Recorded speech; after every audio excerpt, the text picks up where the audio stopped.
जय हिंद साथियों, जैसा कि आप लोग देख सकते हो यहाँ पे सरस्वती डिफेंस एकेडमी में पेपर चल रहा है बच्चों का, आर्मी जीडी का। क्या आपको भी ये लगता है कि बड़े बड़े काम सिर्फ महान लोग ही कर सकते हैं? बड़े काम करना हमारे बस का नहीं है। कभी आपने सोचा कि वो बड़े लोग कैसे बड़े बने? बड़ा इंसान बड़े काम करे ऐसा जरूरी नहीं है, पर जो बड़ा काम करता है वो एक दिन बड़ा इंसान जरूर बनता है। हर इंसान अगर निश्चय करके किसी महत् कार्य में लग जाए तो वो उसे जरूर प्राप्त कर लेता है। हर बड़ी चीज, हर बड़ा सपना हमें असंभव सा लगता है, लगता ही नहीं कि हम कर पाएंगे, इसीलिए हम कोशिश भी नहीं करते। बस इसी सोच के कारण हम कभी जीवन में आगे नहीं बढ़ पाते। और ऐसा हम इसलिए सोचते हैं क्योंकि हमें हमारी खूबियों के बारे में अभी पता ही नहीं है, क्योंकि कभी हमने कुछ बड़ा करने का सोचा ही नहीं। जब तक आपने कोशिश ही नहीं की किसी काम को करने की, तो आपको कैसे पता आप क्या कर सकते हैं और क्या नहीं। यदि कोई आपसे पूछे कि आप में ऐसी क्या खूबी है जो किसी और में नहीं, तो क्या जवाब दोगे आप उसे? आप सोच में पड़ जाओगे कि ऐसा क्या है मुझ में जो किसी और में नहीं। क्या आप में ऐसी कोई खूबी है जो हमेशा एक जैसी रहती हो, चाहे बाहर कुछ भी हो, पर आपकी वो खूबी आप में बनी रहे? यदि आपकी खूबी मीठा बोलने की है, तो क्या आप हर परिस्थिति में मीठा बोल सकते हैं? अगर कभी मीठा बोलते हैं, कभी क्रोध में बोलते हैं, तो इसका मतलब वह आपकी खूबी नहीं है। आपका कंट्रोल तो लोगों के हाथ में है। वो अच्छा चलेंगे तो आप अच्छा चलेंगे, वो बुरा चलेंगे तो आप भी बुरा चलेंगे। क्या एक भी आप में ऐसी खूबी है जो हर परिस्थिति में एक जैसी बनी रहे? हर इंसान को परमात्मा ने यूनिक बनाया है, सबसे अलग बनाया है। हर इंसान कुछ ऐसा कर सकता है जो संपूर्ण विश्व में कोई और नहीं कर सकता। बस जरूरत है उसे पहचानने की। यदि आपका कोई गुण आपके सारे गुण और अवगुणों से ज्यादा भारी होगा, तो वो गुण सबको प्रभावित कर देगा। यदि नम्रता आपका गुण है, आप पोलाइट हैं, तो यही आपकी पहचान भी बनेगी। यदि आपका हेल्पिंग नेचर है, दयालु स्वभाव है, तो दयालुता आपकी पहचान बनेगी। इसके पास कोई भी कभी भी जाए, ये मदद करता है। तो आप भी अपने भीतर झांकिए और देखिए कि आपकी खूबी क्या है जो हर परिस्थिति में एक जैसी हो, जो परिस्थितियों के अनुसार बदले। वो आपकी खूबी नहीं, कुछ तो ऐसा होगा जो आपकी पहचान होगी। यदि आप भी अपने भीतर ढूंढेंगे, तो आपको भी अपने भीतर ऐसी खूबी मिलेगी जो किसी और में नहीं। और यदि उस खूबी को आप डेवलप करेंगे, अपनी उस विशेषता को हर परिस्थिति में, हर जगह एक जैसा बनाएंगे, तो वही आपकी पहचान बनेगी और वही आपको सबसे अलग बनाएगी और वही आपको लाखों लोगों में भी स्पेशल बना देगी। यदि आप भी चाहते हैं कि करोड़ों लोगों की भीड़ में आप स्पेशल बने, तो जो आपकी स्पेशलिटी है, जो आपकी विशेषता है, उसे अपनी पहचान बनाइए। चाहे बाहर कैसी भी परिस्थिति हो, पर वो आपकी पहचान आपके साथ हमेशा बनी रहे। यदि एक भी ऐसी खूबी आपने अपने जीवन में धारण कर ली, तो उसी खूबी की वजह से आप करोड़ों लोगों में सबसे स्पेशल, सबसे खास दिखेंगे।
रेणु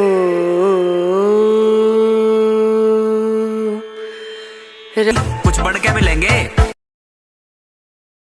इस वक्त आप लोग जहां पर भी बैठे हो अपने आसपास नजरें घुमाओ और देखो कोई लोहे की चीज दिख रही है आपको? अगर दिख रही है तो उसे उठाओ और आसमान में उड़ा दो। क्या सोचने लग गए कि कैसी पागलों जैसी बातें कर रहा है ये आदमी? ठीक सोच रहे हो आप, क्योंकि ये बात मैंने नहीं, आज से 117 साल पहले दो भाइयों ने बोली थी और लोगों ने उन्हें पागल ही बोला था। वो कहते थे हम कुर्सी उड़ा देंगे, टेबल उड़ा देंगे, लोहे को उड़ा देंगे, हम एक ऐसी मशीन बनाएंगे कि इंसान को भी आसमान में उड़ा देंगे। लोगों ने कहा इनकी बुद्धि खराब हो गई है, कैसी पागलों जैसी बातें करते हैं ये आदमी। लोग उन्हें पागल बोलते रहे और वो दिन रात पागलों की तरह एक्सपेरिमेंट करते रहे। कई साल लग गए, लेकिन अपने इसी पागलपन की वजह से इन्होंने इतिहास बना दिया। जिस लोहे को उठा ना सके 1000 आदमी, उसे आसमान में उड़ा दिया। कितने सपने देखते हो आप, कितना ऊपर उड़ना चाहते हो, कितना बड़ा बनना चाहते हो? यार मैं इतना बड़ा बनना चाहता हूँ, इतना बड़ा बनना चाहता हूँ। अबे रुक, इतना बड़ा बनने के लिए तुझे पागल बनना पड़ेगा। बता तू बन सकता है? इतना बड़ा बनने के लिए तुझे अपने दिमाग में एक सॉफ्टवेयर इंस्टॉल करना पड़ेगा कि मैं 4 बार फैलूंगा तब भी नहीं रुकूंगा। बोल तू कर सकता है ऐसा? अगर कर सकता है तो तू भी एडिसन जितना बड़ा बन सकता है। एडिसन एक ऐसा महान इंसान जो आज इस दुनिया में नहीं है, लेकिन उसके द्वारा किए गए 1093 आविष्कारों में वो आज भी जिंदा है। ये वही पागल इंसान है जो कहता था कि कांच से लाइट जला दूंगा, रात में भी दिन जैसा माहौल कर दूंगा। उस पर भी लोग चिल्ला रहे थे कि तू पागल हो गया है, ऐसा हो ही नहीं सकता, तू ऐसा कर ही नहीं पाएगा। लेकिन वो इंसान भी जिद्दी इंसान था। उसके पागलपन ने उसे ना रुकने दिया ना थकने दिया। हर बार फेल होने के बाद सिर्फ एक ही बात बोलता था कि साला एक बार और ट्राई करूंगा। वो 1000 बार फेल हुआ, लेकिन उसी पागल इंसान ने बल्ब का आविष्कार किया और इस दुनिया को रोशन करके चला गया। बनना चाहते हो इनकी तरह? बनना तो चाहता हूं, लेकिन मेरे पास इतनी फैसिलिटीज नहीं है। कुछ करना तो चाहता हूं, लेकिन मेरे पास पैसे नहीं है। बड़ा बनना तो चाहता हूं, लेकिन मेरा IQ कम है। अबे रुक, कितना कम है तेरा IQ? किताब में लिखा हुआ तो समझ में आता है ना तुझे? तेरा दिमाग जिम के जितना कमजोर तो नहीं है, जिसके लिए किताबें पढ़ पाना भी बहुत मुश्किल हो गया था, क्योंकि सिर में चोट लगने की वजह से इसके दिमाग ने ठीक से काम करना बंद कर दिया था। इस बंदे ने अपनी जिंदगी के 3 साल सिर्फ ये समझने में गुजार दिए कि सेंटेंसेस को पढ़ा कैसे जाता है। ये सेंटेंस पढ़ना सीखा ही था कि एक बार फिर सीढ़ियों से गिरने की वजह से इनके सिर में चोट लगी और इनकी हालत पहले से भी ज्यादा खराब हो गई। लेकिन अंदर तो जिद थी ना खुद को साबित करने की। इन्होंने अपने दिमाग को समझने के लिए इतनी किताबें पढ़ डाली कि आज वो बंदा माइंड एक्सपर्ट एंड दुनिया के सबसे बड़े लाइफ कोचेज में से एक है। जिस बंदे के दिमाग ने ही काम करना बंद कर दिया था, आज वो बंदा लोगों को यह सिखाता है कि दिमाग को काम में कैसे लेना चाहिए। यहाँ तक कि कई लीडिंग कंपनीज के मालिक इलोन मस्क को भी इस बंदे ने ट्रेन किया है। अगर मैं आपको बोलूं कि मैं एक ऐसा यंत्र बनाऊंगा जिसकी सहायता से किसी भी इंसान को गायब करके कुछ ही सेकंडों में अमेरिका पहुंचा दूंगा, तो बताओ कैसा लगेगा आपको? आप मुझे पागल बोलोगे या नहीं? क्या बीतेगी मुझ पर जब चारों तरफ से लोग मुझे पागल बोल रहे होंगे कि तू नहीं कर सकता, तेरे बस की नहीं है। कुछ ऐसा ही ग्राहम बेल के साथ हुआ था। वो बोलते थे कि ऐसा यंत्र बनाऊंगा जिससे आप भगवान की तरह हजारों किलोमीटर दूर बैठे किसी भी इंसान से बात कर पाओगे। लोगों ने कहा ये पागल हो गया है, इसकी बुद्धि फिर गई है। लोग चिल्लाते रहे उस पर, लेकिन वो नहीं रुका। एक के बाद एक एक्सपेरिमेंट करता चला गया और वो यंत्र बनाकर दिखा दिया जो पूरी दुनिया को असंभव लगता था, जिसे आप टेलीफोन के नाम से जानते हो। क्या अलग था इन लोगों में यार? ये कोई भगवान थे या इनके रावण की तरह 10 सिर थे? इनके शरीर में भी 206 हड्डियां थी, वही लाल रंग का खून था। फर्क सिर्फ इतना है कि ये इंसान जिद्दी इंसान थे। इनके अंदर एक ऐसा पागलपन था कि साला 1000 बार फेल होना मंजूर है लेकिन हारना नहीं। तुम्हारे पास 1000 बहाने होते हैं, लेकिन उनके पास सिर्फ एक सपना था और उस सपने को पूरा करने के लिए उन्होंने अपनी जी जान लगा दी। लेकिन तुम सिर्फ सपने देखते हो, उन्हें पूरा करने के नाम पर तुम्हारी हवा टाइट हो जाती है। क्या अलग था यार इन लोगों में? वो भी तुम्हारी तरह ही इंसान थे, फिर तुम क्यों नहीं कर सकते? तुम क्यों ऐसा सोचते हो कि लोग क्या सोचेंगे? क्यों अपने आप को कमजोर फील करते हो? क्यों तुम एक ठोकर लगने के बाद हार मान लेते हो? याद रखना, हारने वाला कभी असफल नहीं होता, लेकिन जो हार मान लेता है वो कभी सफल नहीं होता। इसलिए अपना एक लक्ष्य डिसाइड करो और उसके पीछे तब तक दौड़ते रहो जब तक वो आपको मिल नहीं जाता। लोग आपको रोकेंगे, टोकेंगे, डराएंगे, धमकाएंगे, लेकिन रुकना नहीं है, आगे बढ़ते रहना है। लोग टोकते हैं तो टोकने दो, भौंकते हैं तो भौंकने दो, लेकिन आप